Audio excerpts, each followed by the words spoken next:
Well, man, I'm excited for this one.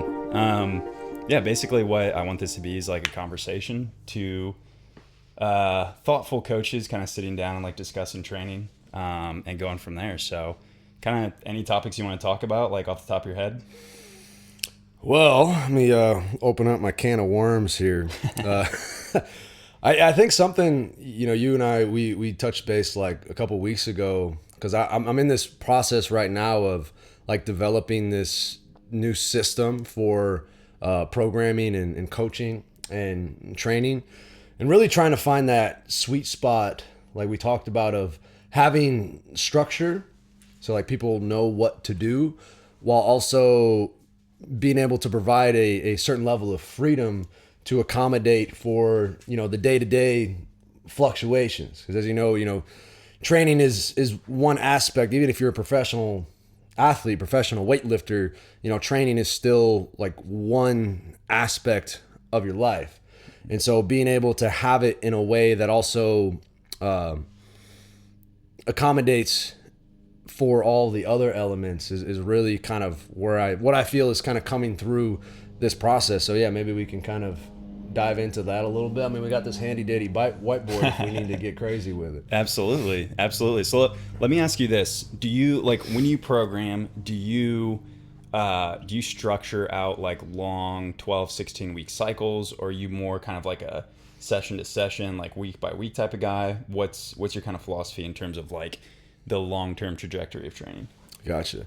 Yeah. So before, because I've kind of gone back and forth on this. I think like the old way that I did was more of like cycle to cycle. So I'd be looking kind of more in like 4 week blocks, because that seemed to be like enough time to allow things to work, but also a short enough span to where after the 4 weeks we can see, okay, we got this out of this program, and then here's things that we need to keep doing. Here's also things that need to other weaknesses or other things that need to be addressed going into the next cycle. And for me, like I've done a lot of studying, and I've done a lot of work with a lot of different coaches and learned a lot of different things, as well as just being an athlete full time.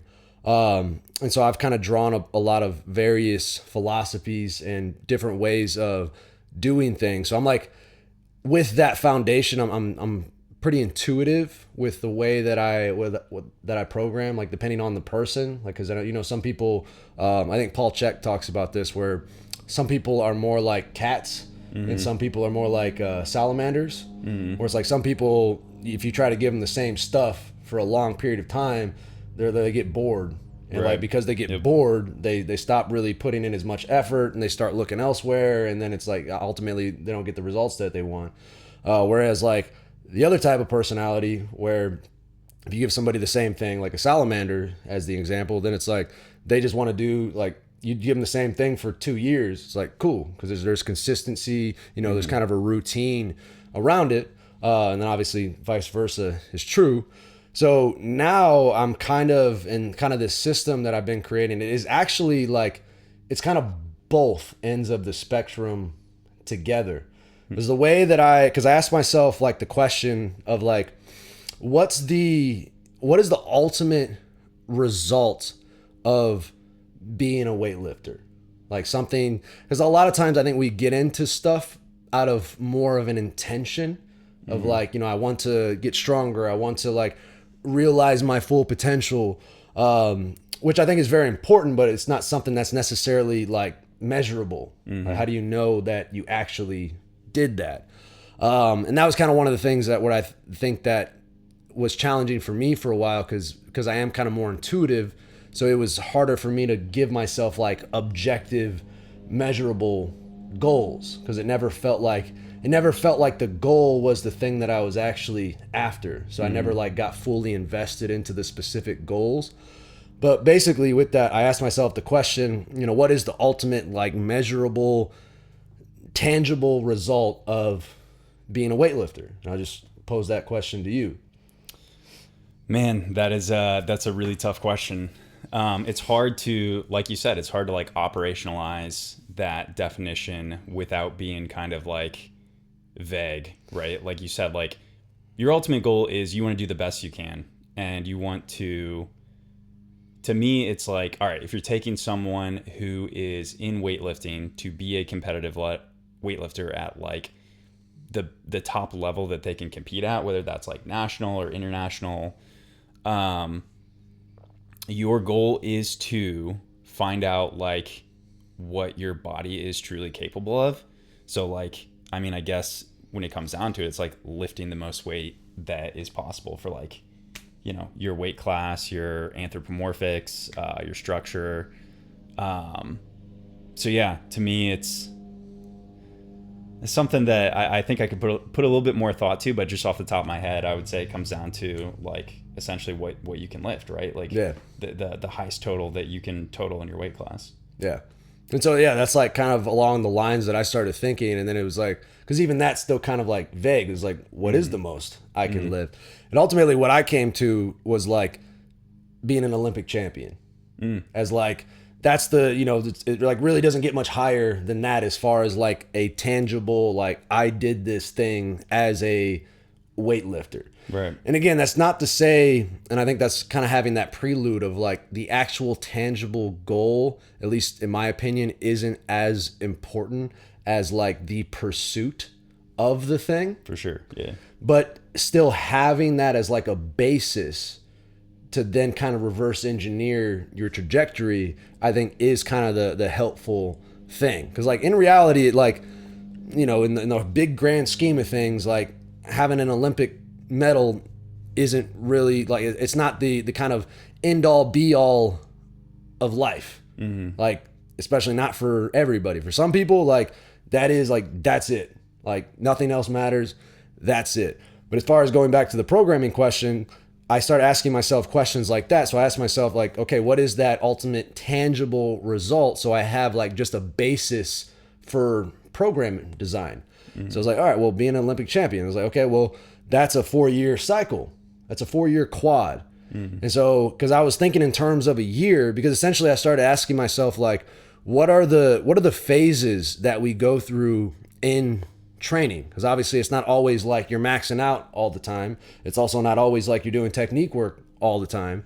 There's different phases. And then I was like, well, what are the different phases? And I started thinking of, you know, for me, I always like to go back to nature and like learn from nature. Because when you get down to it, it's like, we are nature. It's like, where do we come from? And so it's a good learning tool. So I was like, well, okay, what cycles does nature go through? I was like, well, shit, you got spring, you've got summer, you've got fall, you've got winter. And I was like, okay, well, how does that correlate to training? I was like, okay, well, spring is like a prep phase, like preparation, planning. Summer is like I call it a build phase, which is like, you know, that's like the majority of your work. And then fall is like the peak phase. It's like your harvest. You know, you're kind of reaping all the work that you've done. And then winter is like a rest period. So I broke those down. So basically it's like kind of like I think of it as like an accordion, where I took that concept and I looked at, okay, here's a 4-year quad. And so I looked at the Olympic year as a peak year. The year before that would be a build year, year 3. Year 2 is a prep year, and year 1 is a rest year. And so then I took each year and I broke it down into 4 quarters. So like because technically right now we're in year 4, we're in an Olympic year, we're in a peak year, we're in the second quarter, which would be a prep phase, a prep cycle of the peak year. And then what I did was I assigned, I was asking myself, well, what's a way to, like, what are the fundamentals? If that's the fundamentals of like an overall training structure, what are the fundamentals of like your day-to-day training look like? So it's like, okay, well, you got volume, you've got intensity, and those are like inversely related. And then there's also like density, which is like, for me, I look at it as like time under tension, like the amount of work, you know, for instance, as an example, like volume is like how much you're doing. It's like just the overall amount that you're doing. Intensity is like relative to how much you could possibly do, just like a 1 rep max, what percentage of that are you doing?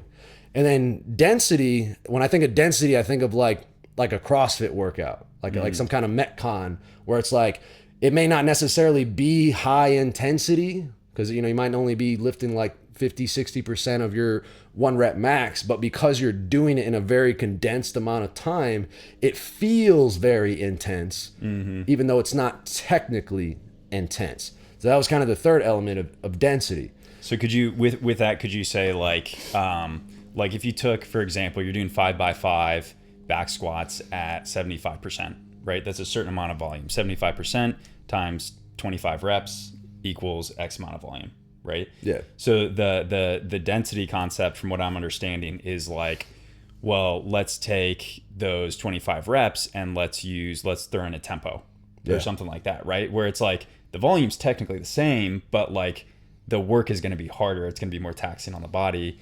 Or could you say with that, hey, we're going to do like on the minute work or something where you're like, you're decreasing rest intervals,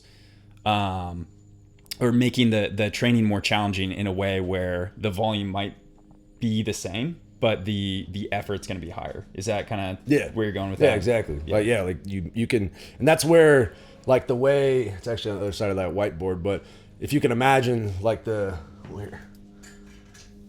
way that so let's say we'll do a 5 and a 3 and a 4 is how I annotate it.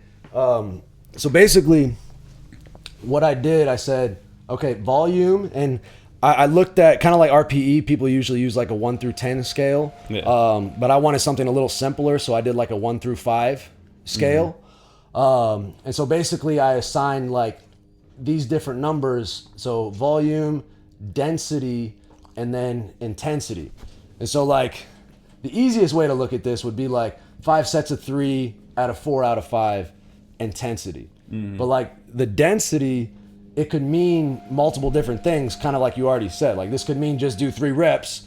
It could mean do like, take maybe only a minute rest. Like there's a lot of different ways you could break up the density of it. You found your way, huh? But yeah, we don't have to we can get deeper into that. But that's essentially kind of how I was like annotating it. So like going to the squat example, because that was kind of the other challenge too, of like how do you accommodate for the day to day? Because some days it's like you might have programmed like I need to max out today, but you slept like shit. You like life stuff happened and you feel like trash. You don't feel like you have a whole lot to give. Whereas other days you're like it's a lighter day, it's a technique day, but you're like fuck bro, I'm feeling really good right now. And so it's like how coming up with a way to allow for that freedom within the day to day. That was also kind of another goal around that, because basically I used that number system and I was like, what is the overarching metric for like a peak year? So I like kind of like the accordion concept. Like I broke it down year by year, and then I broke each quarter down within that year. And I kind of used, so basically without like drawing it out, it's like because everything kind of averages out, because I looked at a 4-year quad and then I broke that all down. It's like by the time you get to today, your current day, you have like a general structure of things, and you could be as specific or as vague as you want. So like depending on who I'm working with, if they're just getting started, then I'll be a lot more like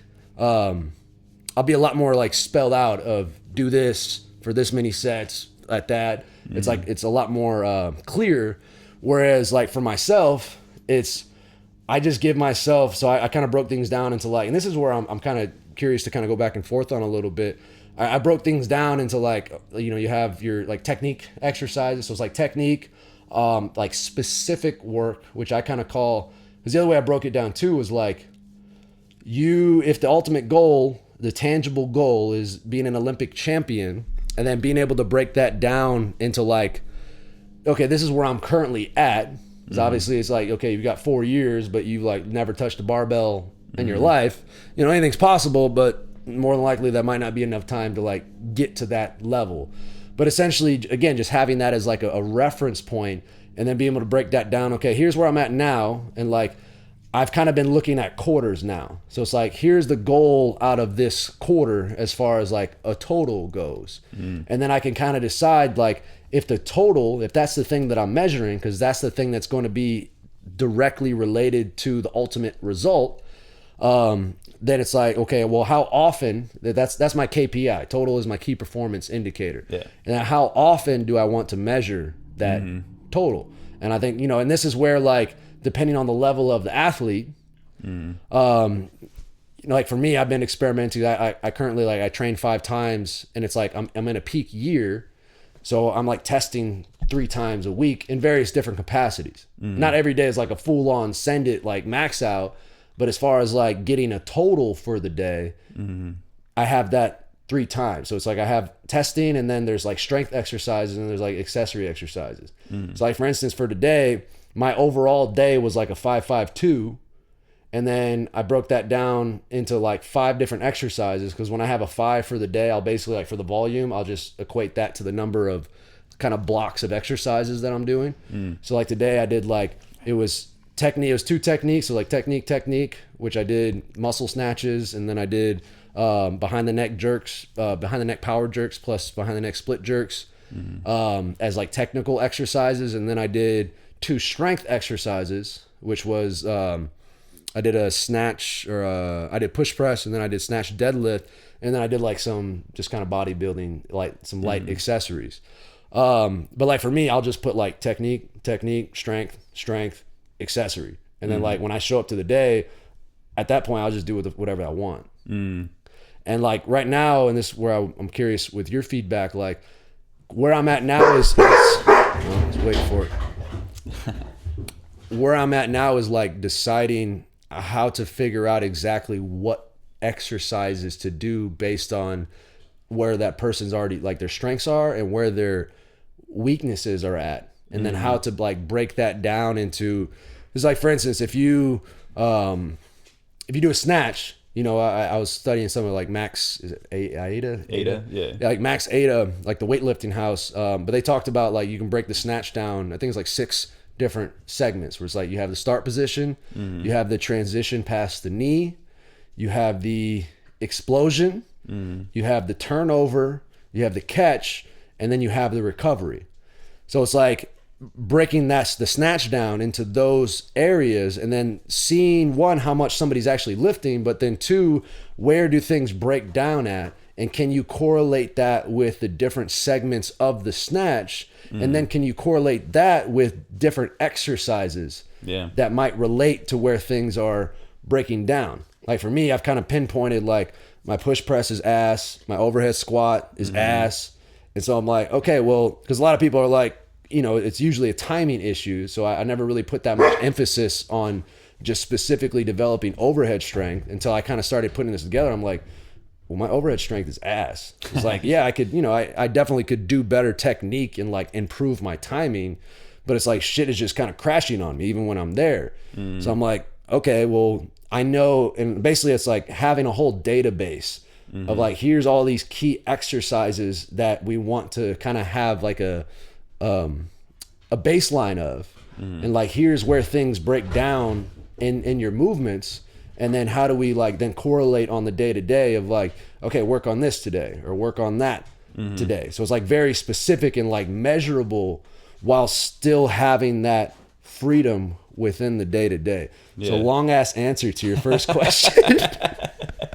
It's all good, man. Yeah. That's So I like that approach a lot, and I like the systematic approach to it, right? And trying to like we talked about, operationalize and like create these objective measures, and being able to have kind of a system for like, all right, if shit's breaking down here, like these are the options, these are the things we do.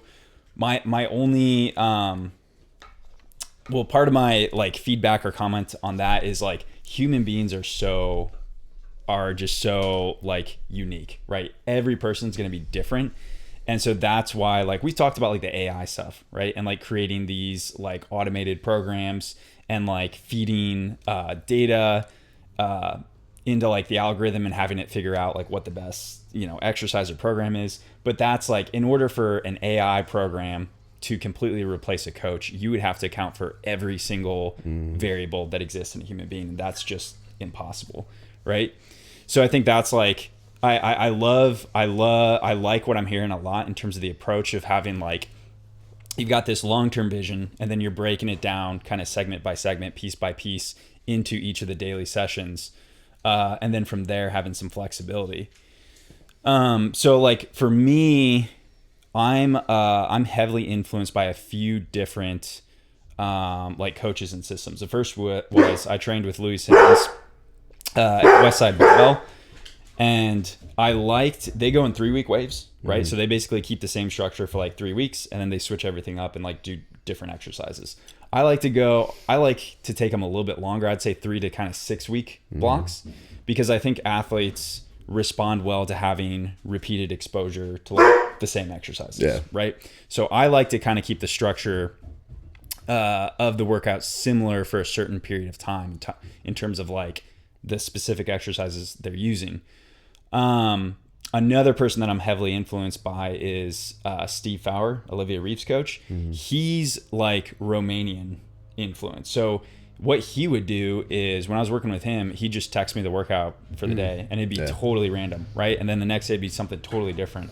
And there's no real like consistent structure to it, but it's so athlete focused in terms of like, oh, you looked like shit yesterday, we're gonna go a little bit lighter today, right? Or hey, you looked good, let's try to push. And so I try to structure in that kind of flexibility as well, where we're sticking with a consistent structure of training for a certain period of time, just so you get that like repeated exposure. But we're adjusting volume, we're adjusting intensity, or even changing exercises, right? If I'm like, oof, like these aren't looking how I want them to, or I think there's something that the athlete could benefit from better, we'll like switch something out.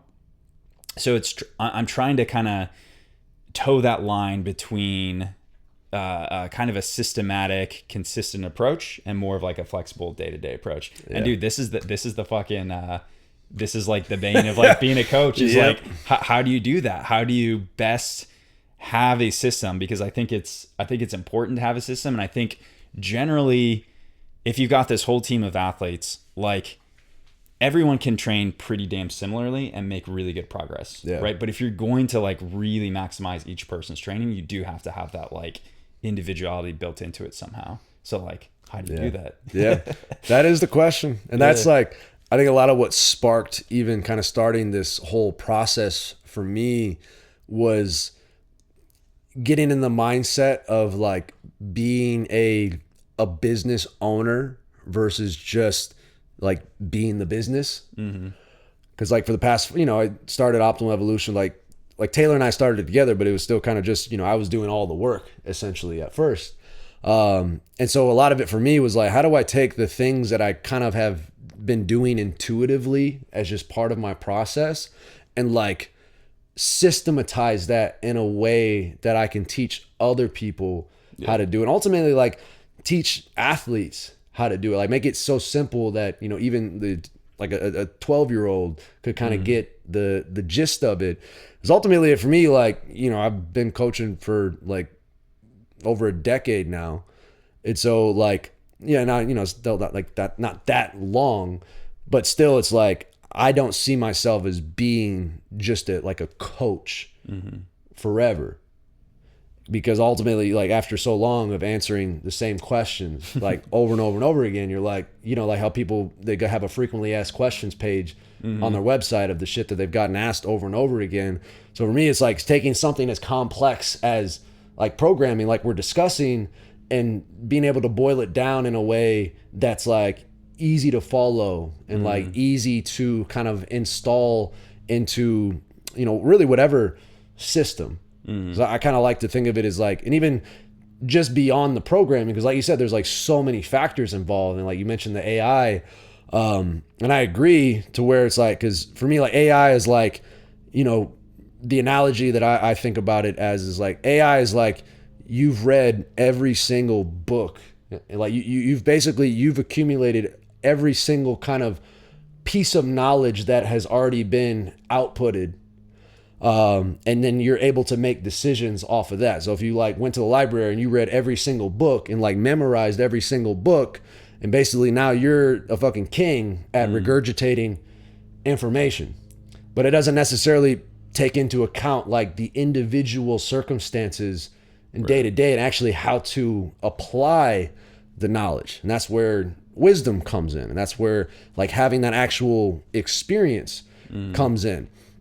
And so it's like, for me, I feel like the best thing that I can do as a coach is to teach somebody how to coach themselves. Yeah. And so having some kind of system, because again, that is the question of like, how do you have that structure while not being so rigid? You know, it's like order and chaos, like the complementary opposites.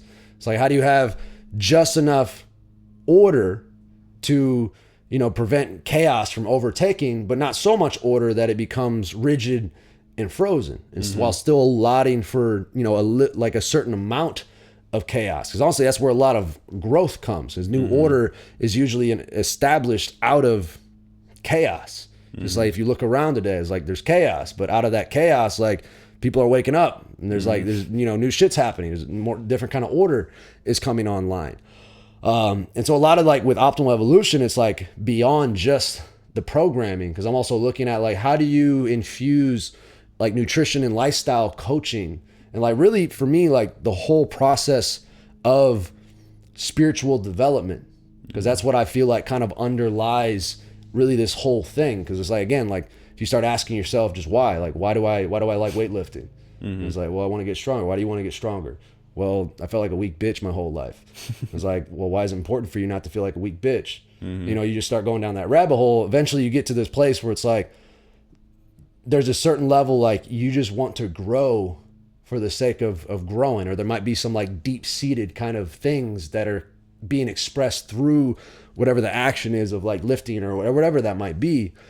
So being able to like account for all of that, and as a product, it's kind of just been turning into like this curriculum where it's like taking somebody from step one.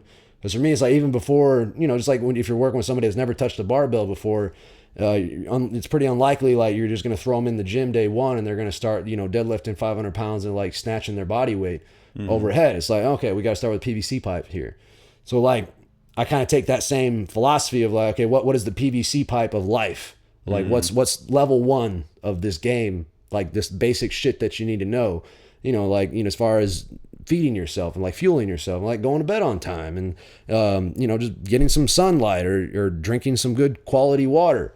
And, you know, it's like, obviously you can take those same concepts. And that's why for me, it's like this constant spiral of evolution, because you'll like, just like with training, it's like, you'll learn how to do a snatch, but then you'll kind of get to a certain place with your current level of technique and shit starts breaking down. And then you you got to come full circle back to like just the basics again. And then you'll like develop some more capacity. You'll build it back up, and then shit starts breaking down again. And then you got to go back to the drawing board. And it's like the same thing with life, where it's like you kind of learn a few basics, you kind of implement those basics ideally, and then you kind of realize like, oh, there's some other shit that's still kind of here to be explored. And then like that literally just goes on and on and on. And that's the fun. We're at 29 and a half minutes. You want to? Yeah, might as well just. Okay, it'll just go. It's gonna like, okay, cool. Yeah, I just had to restart it. Yeah, I think that's really interesting, and that's the thing that like as I've developed as a coach, it's like, you know, there's only so much you can learn in terms of technique, right? Like, honestly, like, yes, weightlifting technique is very complex, but it's pretty simple, honestly. Once you've done it a number of times, once you've taught a number of athletes, like, it's not that hard to teach the snatch and the clean and jerk, right? So like, where does the skill come in as a coach? And to me, there's so many other factors to explore and like so many other avenues. Like you're talking about like spirituality, or you could call it like mindset, right? Like nutrition and stuff like that. And there's so many of these other fields that like you can really get into that help you as a coach and help you get your athletes better. And I think that can be the difference between like really good coaches and like, you know, not so great coaches, is like who is really honing in on like those like small, we could call them small variables, but they're things that have like a big impact on athletes. Oh yeah. So that's definitely something that like I've ran a lot into, like mindset stuff, obviously going into like the nutrition side of things, So the whole reason I went to PT school was like, I was a coach and I was like, I'll be a better coach if I know how to treat pain and injury. Right.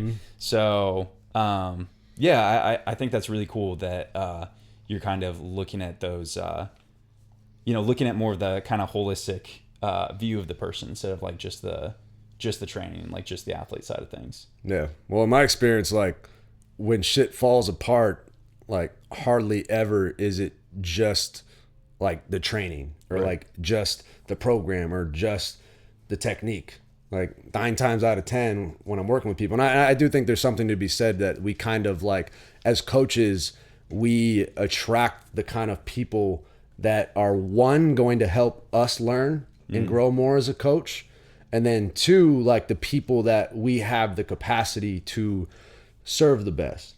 So like in my own journey as a coach, like a lot of the people that come to me are people that like they've had nagging injuries forever and like they've seen, doctors and, done a bunch of stuff and like nothing's really had a lasting effect. Or they like had this plateau just forever and like they don't know what's going on.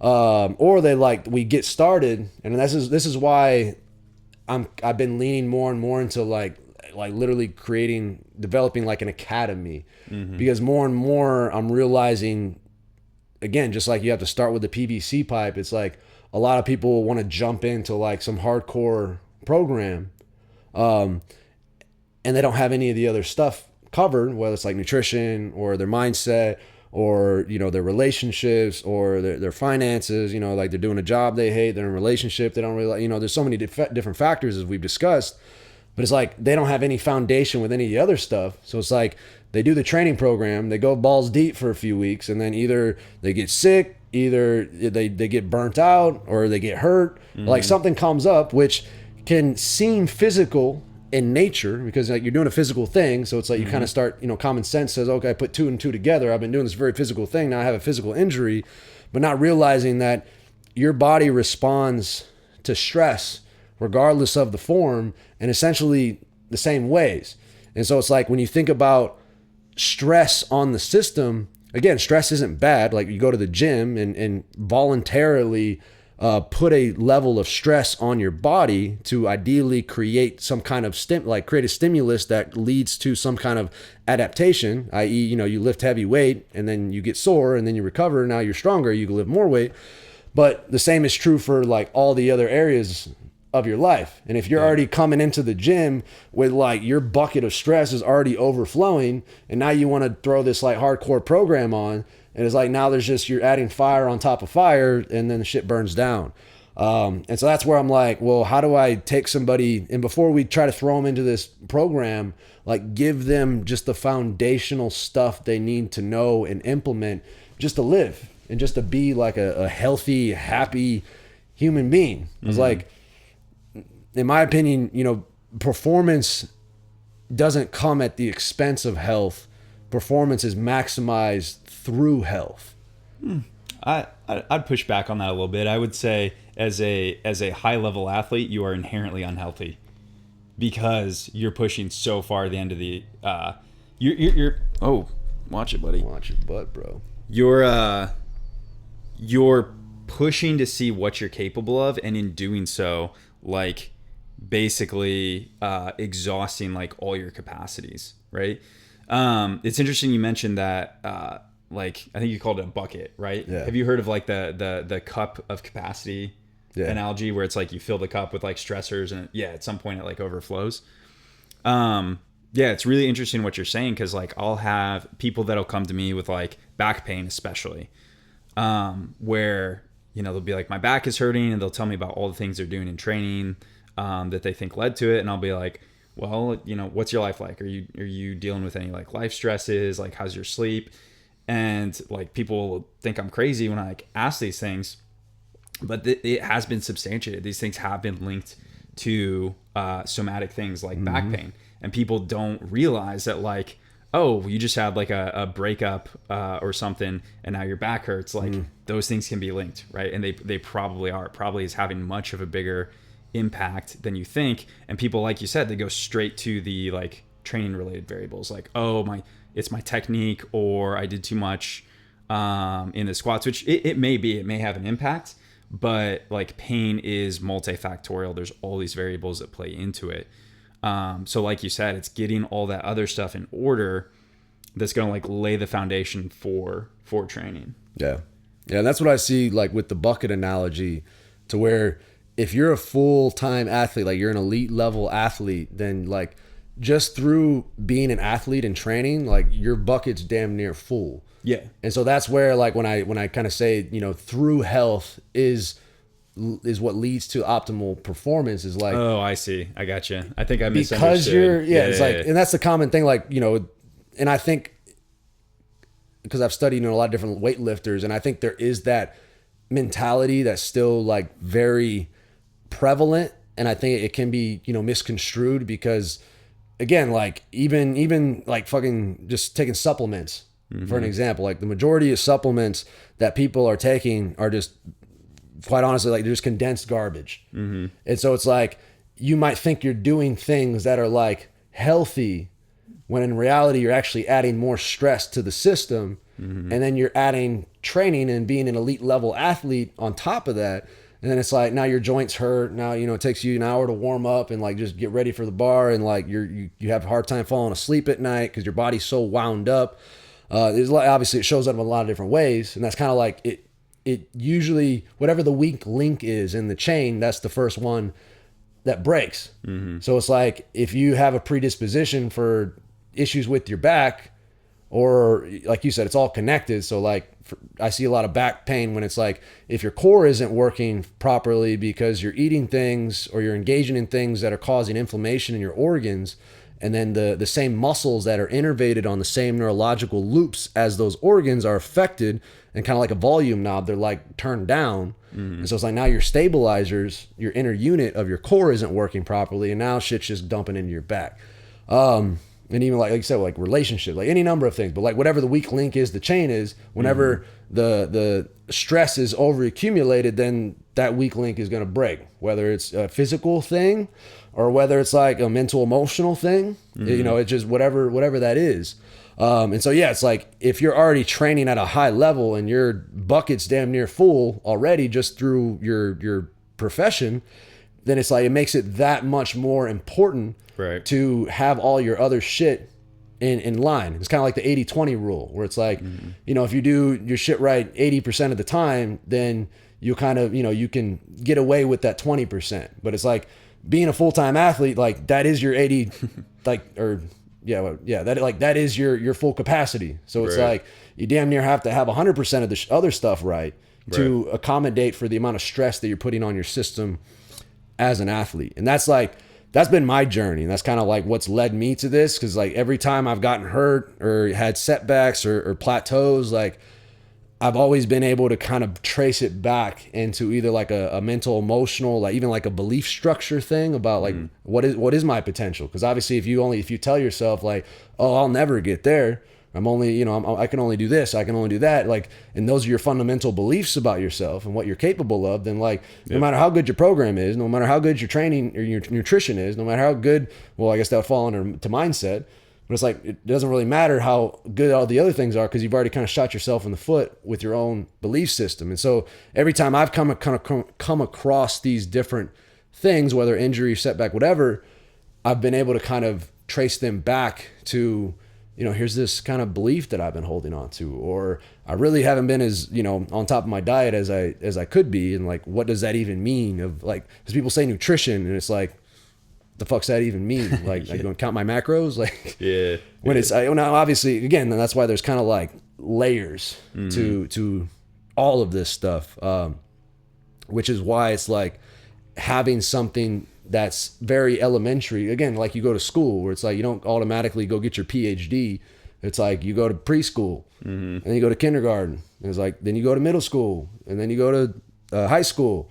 And it's like you have to go through all that. And then finally it's like, now you kind of have a prerequisite of knowledge to go on to a PhD program and like really specialize in whatever it is that you're trying to do. I think battery's about to run out here. Uh-oh. You want to switch that out, or? That's the only battery I got, my dude. Oh. I guess we're gonna wrap it up then, huh? Yeah. Well, we still got the audio, but okay. I mean, maybe we can. Yeah, I thought about that before I put it in because I used it this morning, and I didn't charge it back up again. Gotcha. So typical stuff. Yeah, it's all good. Yeah, I like that. I've kind of gone back and forth with we were talking about like setting expectations and like setting goals. Because I think you're 100% right. I think a lot of people have like really self-limiting like goals and thoughts about themselves. And I think that your mind is like your most powerful asset, right? And if you if you truly believe something, we see it in rehab as well, right? Like patient beliefs about their condition have a measurable impact on like how they'll do, right? People that have catastrophic thinking with back pain are like, oh, something's fucked up, like I broke my back, or like something majorly is like messed up. People that have like catastrophic thinking tend to have worse outcomes than people that are more optimistic, right? And like, it is what it is, like I'll get through this. So it just goes to show like the power of the mind. And I think that like I used to tell people to set unrealistic goals, right? Like set your goals fucking high, because if you set your, if you're like just getting into weightlifting and you're like, yeah, I want to qualify for the American Open Series, right? Like that's it. Then like you'll probably qualify for the American Open Series, but could you have qualified for nationals, or could you have gone more from there? So if you kind of, if you try to set like realistic goals, you're almost in a way like limiting yourself from realizing like what you're truly capable of. Yeah. And I've had like similar, I've had challenges with that, like my whole career, kind of in the opposite way, where like I'll set these, because I started training in, basically like probably like 2016.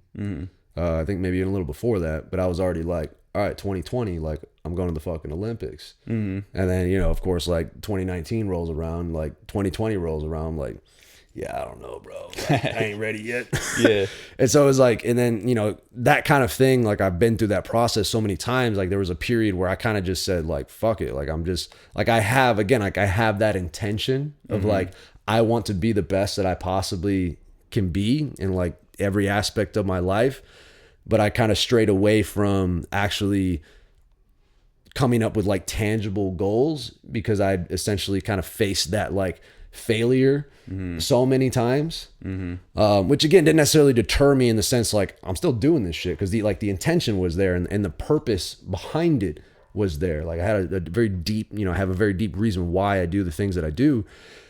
But actually like the tangible thing was just like, well, if it happens, it happens, but I'm going to try, like I'm going to do my best. But now it's like, as I kind of came to that place where it's like, well, how can I, teach this to other people and like make it in a way that's digestible? And then it was like, well, trying to just have people live off of intentions is like, yeah, it can be powerful in itself, but it's hard to actually, especially for a very like logical, like left brain, dominated society, where it's like, we highly value like specific measurable things. And that's kind of how we're like brought up. It's like, how do you kind of marry the two brain hemispheres there with that? And so I was like, okay, well, I need to create some kind of system. And that kind of got me back into creating more tangible goals. But I think one thing I've done, and I've seen this a few different places, but I don't know if I've seen it like the way that I've kind of broke it down, is like I take goals. This is again like you have that 4-year quad, but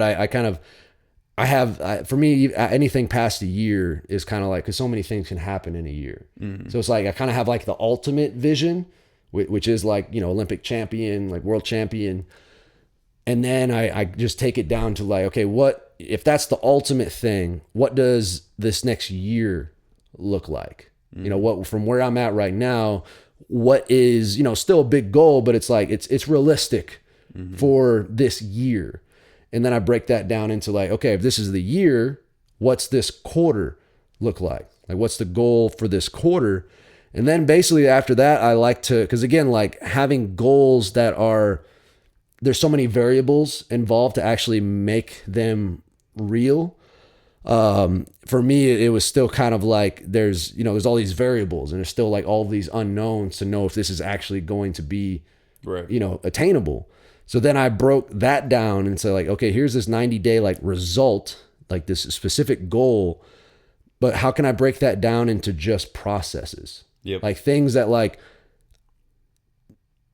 doing the thing in itself is the attainment of the thing. And so it's like, okay, well, if I just train like 5 times a week as kind of just, my sweet spot for me, at least right now in this, where I'm at right now, it's like, if I just focus on training, then it's like, for me, that in itself, like basically that is the process. Because for me, like training, if I'm focusing on training, then automatically like I need my diet has to be in order. Like I need to be going to bed on time. It's like I need to be just overall like taking care of myself, managing myself effectively to be able to show up fully for training. But it's like instead of like all of these other things, it's like I put these systems in place. So it's like all I got to do is focus on training. And like that's the process. And if I know if I can just create systems around that, then it's ultimately just that process is going to lead me to the goal. And essentially like I've broken that down into, other areas of my life as well. But yeah, it's like, you can have that goal. And I agree. I think having something like that does feel a little like it should feel a little scary. Like it should kind of like, I don't know, bro. Like we're going to give it all you got. Cause like we kind of talked about in the beginning, it's like the actual attainment of the goal isn't the most important thing. It's like the journey of trying to realize that goal. Like that's where you grow at. And like, that's the shit that actually sticks with you. It's like you said, you have a goal for the American Open series and then you do it and you're like, cool. Like got my goal. Yeah, I got it and checked it. Yeah. All right. Yeah. I was just having this conversation with one of my athletes about outcome goals versus process related goals. Right. And like what we talked about is set your goals big, right? So set your outcome goal, like you said, Olympic champion, qualifying for nationals, like whatever that is, set your outcome goal big and then say, all right, what are the processes that are going to get me there? Like you talked about, right? And we were saying like, he was talking about, I want to come to training every day in the right mindset, right? I want to bring the right intent to training.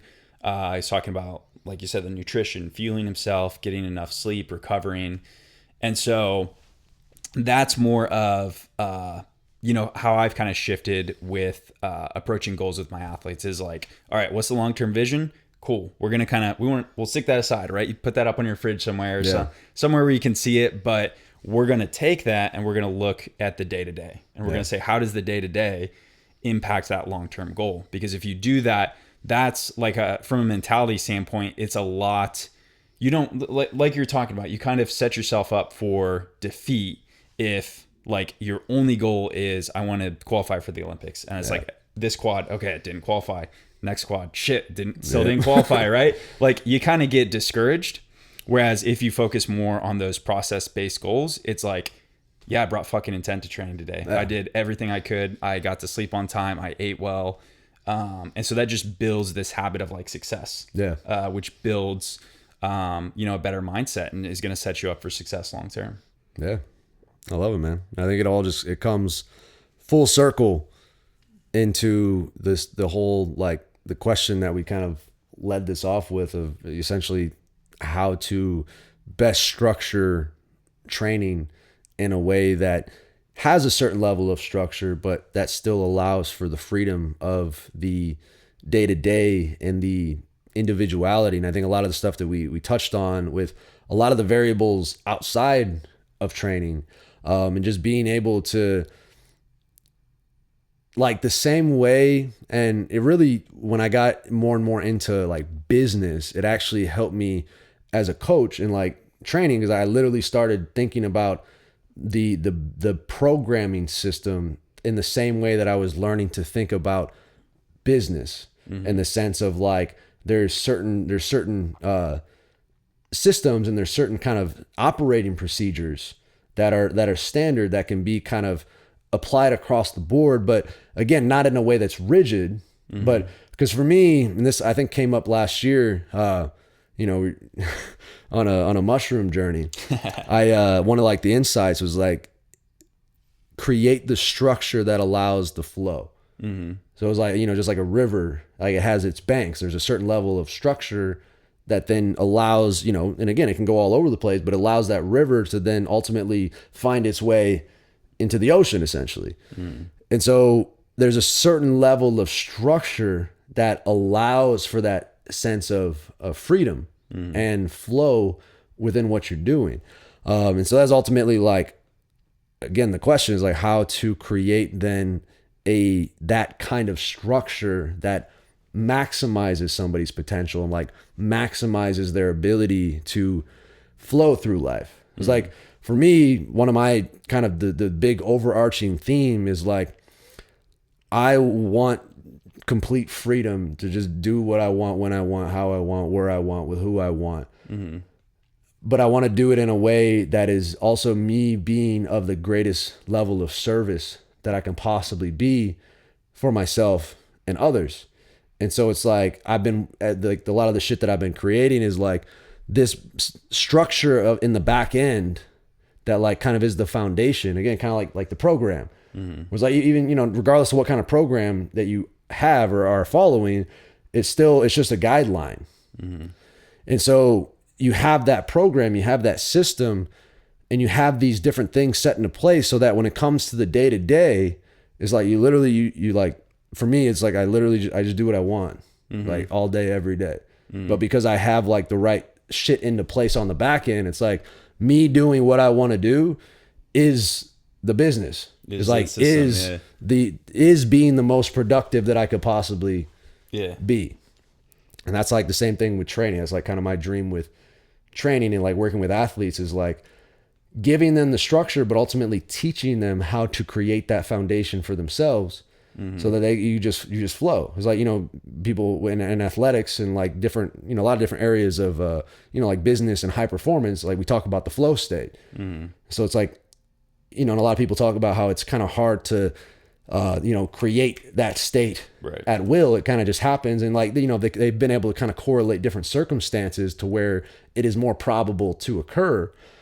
But for me, it's like, if you put these things into place, like you dramatically increase your chances, your probability of just essentially like living in that state of flow, whether you're bringing that to your training or whether you're bringing that to your work or your relationships or whatever that might be. And like, as a coach, that's why I feel like me specifically is how I can bring like my value to the table. That's why like I love what we have at East Race Muscle, because it's like, it's not just one system, it's not just one coach, it's not just one way of doing things. And I feel like a lot of you know, gyms and a lot of different companies, I feel like it's different now, but you know, like especially when I first got started, it was very like competition based, where it's like, we have our way, we have our system, we have our coaches, and it's like we kind of have this closed in system and we can't really like, there's not a room for much else. Whereas I feel like with East Race Muscle, and really like the intention behind it is like,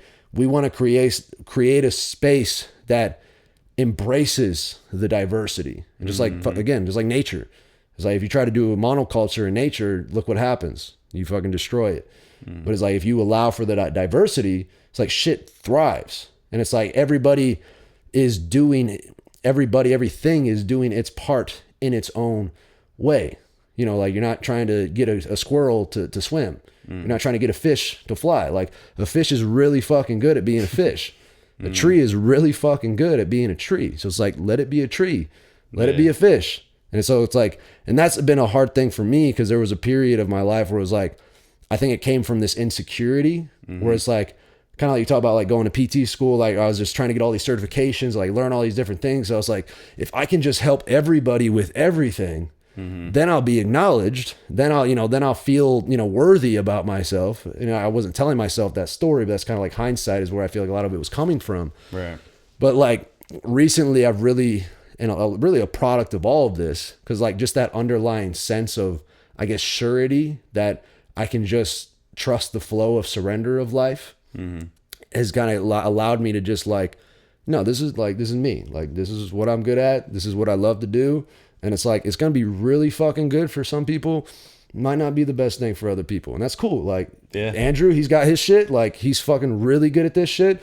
Like it might be the perfect match for some people, might not be for other people. Like that's cool. Like there's so many resources. Like there's an abundance. Yeah. Yeah. Dude, I respect that a lot because I think a lot of coaches are that way where it's very kind of closed off and it's kind of like my way or the highway. And I've respected that a lot, that you're very open to like other approaches, open to discussing things. That's one thing when I started working with Steve, the first thing he told me, I texted him, I was like, hey, like I'm interested in like coaching. What's the process like? He's like, I don't know if I can help you. Yeah. I was like, what? Like this guy coaches like Olivia Reeves. He sent people to like Olympic trials and like all these international meets and everything. He's like, yeah, I don't know. I don't know if I can help you, but you know, we'll start, we'll give it a shot. And like, if you ever feel like it's not the best decision for you, you can go somewhere else. And I was like, wow, Nice. that's shocking. Because, you know, a lot of coaches are so like egotistical and it comes from the insecurity, Yeah. right? Of, not being comfortable with the fact that, hey, everyone may not be a perfect fit for you and that's okay. Yeah. And so, yeah, I really respect that. I really respect too, like the openness to learning. Cause early on, as a coach, you know, you start out and you think you know fucking everything. Oh yeah. And then you get a little bit into it. You're like, shit, I don't know fucking anything. Yep. And then you get a little bit further and you're like, all right, you know, I know enough and I can help people. And, I always respect coaches that are like open to learning from other coaches, because I can learn. I've also have like over 10 years of experience coaching, and I can learn something from any coach. Someone that's just started like a couple years into it, there's still things that I can learn from that person. And so that's, part of my journey is trying to continue to learn. And that's, you know, part of the reason that I'm trying to do this is like start conversations with people, because you never know, like just having like different perspectives on like training and approaches, like you never know what you can pick up from other people. So I think it helps elevate us all, right? To like have conversations and talk through this stuff. Yeah. So I mean, we're all in this shit together. Yeah. It's like literally, it's like, and that's again, like nature. Like there's this, I think we've kind of been indoctrinated into this whole like Darwinian way of thinking, where it's like, you know, survival of the fittest. And I think like when you look at it, and again, it depends on your perspective. If you look at the eagle swooping down and, you know, just snatching up the chipmunk, and like that's all you see, it's like, damn, that's violence. Like that eagle just didn't give a fuck. Like there's no tears coming out. Like it was hungry, it ate. Yeah. But then like if you kind of broaden the lens and you see how, well, oh, if that eagle didn't do that, and it's like all these chipmunks are going to fucking run, like their population is going to explode. And it's like, it's going to end up, they're going to deplete all the vegetation. And then like this ecosystem is going to collapse. They're going to get sick. They're going to pass diseases. Yeah. Yeah. So it's like, you know, it's like in that sense, it's like there's some kind of deep contract between that eagle and that chipmunk for the bigger vision of cooperation so that everything can continue to thrive. And that's really like, for me, as you know, and I honestly feel like this is kind of where things are heading in this kind of, you know, a lot of people talk about like the new earth, like the new world, like the shit that is kind of unfolding. But even like the way in which we do business, how it's like, if you really want to be successful at business, it's not about anymore trying to just out-compete each other. Because like, you know, with the way that information and like everything, like AI and everything, is like, we all damn near have access to the same resources, like the same kind of education, like the same tools. So it's like trying to just be better at doing the same shit than somebody else is like, you're only going to go so far with that. But if you're able to come together and be able to capitalize on everybody's own unique genius and like create systems that help people actually tap into that for themselves and create systems for themselves to be able to express that to the highest level possible. It's like, now you've got a whole community of fucking geniuses, like working together and feeding off of one another and serving each other in different ways. Then it's like, you're fucking like, you're tapped into the abundance that is all around us. And it's like, that's it. At least for me, like that's kind of how I see optimal evolution, is this like, just this foundational piece that is kind of this open system that is able to be this connection point to all of these other resources, and essentially like being able to create a community around it. Because yeah, like as Optimal Evolution, like our specialty is like, if you want to fucking train and like be the highest level athlete, like strength athlete that you can possibly be, it's like, we got you. Like that's our shit. But in that journey, we're also going to give you this foundation that you can essentially build whatever you want on top of in your life. And it's like, if you get, 3 years into training and you're like, I started this out, I wanted to, I had this dream of being a Olympic champion, but I got 3 years in and like I had a kid, and like my kind of goals are kind of changing now. And it's like, I'm really getting into this music thing.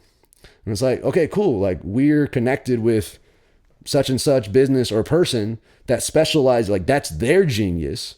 And as part of this community, it's like, it's already this streamlined process to like build that on top of your foundation, ultimately find a way to be able to incorporate all of it. Because that's where I feel like our like business is heading, and like specialty is heading, is not people that are, like kind of the funny analogy that you often hear is like an expert is like somebody that knows more and more about less and less until they know absolutely everything about nothing. And so it's like, you go to the doctor, like your general practitioner, and you got a problem with your foot, and you're like, oh man, I don't know about that. You got to go see the foot doctor. And then like the foot doctor's like, oh, it's your big toe. Like, that's not my thing. Like you need to go see the big toe doctor. And then your big toe doctor is like, oh, there's this little tiny joint in there. That's not my thing. You need to go see this guy that specializes in that one tiny little joint in the foot. And then it's like, before you know it, now you're cutting off your toe, when in reality, like your core wasn't working right the whole time, and just dumping all the shit into your foot. And so your foot mechanics were off. Or you just been wearing fucking shoes, like really cushiony shoes your whole life. And it's like your feet never learned how to actually work and coordinate with the rest of your body. And so that's where like, I think the new specialization is coming from people like tapping into their own unique passions and their own unique kind of inclinations, and really developing those things and being able to find unique ways of blending all these different things together. Just like you see in music, where it's like the new music is kind of being formed out of like, not necessarily like trying to just create the same thing a little better. It's like, even like in marketing, it's like better isn't better, different is better. And so it's like, being able to merge these different elements in your own unique way, like that is the new way. So it's like, is there a way to blend music and coaching and business and training all into one unified system? And that's so life magic. Life magic. So it sounds like it's a whole lifestyle thing. It's kind of like where you guys are headed. Exactly. Yeah. It's like literally an academy where it's like, right now I'm developing a free course, which is kind of like, I look at it as like preschool. It's like, here's this kind of over like just foundational shit, which then will lead into our 12-week intro program. And basically like taking everybody through the same process. And that was, again, like even my own coming to that place within myself of being okay with being really fucking good at one thing. But I think the challenge I had was like, I always thought of one thing as like one thing, where it's like, oh, I just have to focus on being an Olympic weightlifting coach and I can specialize in that. Then I was like, because the big theme for me last year was, how do I do everything? Because like I have passionate about music, passionate about coaching, passionate about training, passionate about business, passionate about fucking nature, like all these different things that, I just have passions for in my life. And it was like, every time I tried to just focus on one thing, I felt like a part of me was just missing. Like I was unfulfilled. I wasn't doing what I was supposed to be doing here. And so then like last year was like, okay, well, I need to figure out how to do it all at once. And like, I figured out how to do that, but then I was like, fucking ran myself to the ground trying to do everything all at once. So then like when the new year came, it was like, okay, like I answered that question, but that's not the answer that I was looking for. I need to ask a better question. So then it was like, the next question, which has been the focus of this year, was how do I make everything just one thing? And that is kind of what is being like, that's what really all of this is stemming from, is just asking that question. So like Optimal Evolution, the way that it's being built and designed is answering that question of like, here's this one path. It's a one path. Like you take your free course, you do the 12-week intro program, and then you can get invited to be on the team, because now you already have this like foundational, because that was the challenge that I still keep running into. Like people want to come to me and get like custom training. and I give them a custom program, but they're still on like level 0 when it comes to their nutrition lifestyle. And so it's like, I have to go, and I can't even give them the full program because we have to backtrack, and I got to teach ABCs to even be able, because it's like you have to train to get in shape to be able to train. And so now it's like, well, I wanted to create a way of like, by the time you even get to this level, you already, just like a PhD program, it's like you already have that foundation of knowledge to where we can actually now do this work. And so, so like Optimal Evolution, it's like the end goal, like the tangible thing is like Olympic champion. But in order to get there, it's like, here's this road, here's this path, here's this kind of this structure that allows for that flow to that place. And it encompasses everything, but it is just one thing. And the next question that is starting to bubble up is, how do you make the one thing just nothing? And that's where I think, like, personally, I'm kind of feeling into a little bit, where it's just like literally, like, if you think about like people that are, deemed like masters, or like, like monks, or like, what's his name? Paramahansa Yogananda, like the different, people like mystics, where that's where a lot of this stuff starts trickling in. Cause it's like a lot of that description of that, like nirvana, where you're literally like, there's just nothing, like even you, like your identity of who you think you are is gone. And it's like every action, another kind of thing that came to me is like, action necessitates itself through the state of being. So it's like just you being you, and not just the ideas of who you think you are, but like fundamentally you being you, authentically you, and allowing and basically surrendering to that, embodying that, and allowing whatever comes through that, kind of like an empty vessel. It's like you create this empty vessel and allowing whatever to come through that to come through that. Because it's like, in the big grand scheme of things, it's like, I talked about the big dream today. It's like we have our own kind of individual big dreams, but what if there's, what if we're just part of another big dream that's being dreamed up? And it's like, if we're all coming from the same place and we're all ultimately going to the same place, and this kind of dips into that conversation of like, which I think is kind of coming up time here soon, but that conversation of like, free will versus just like fate, determinism, or destiny. Yeah.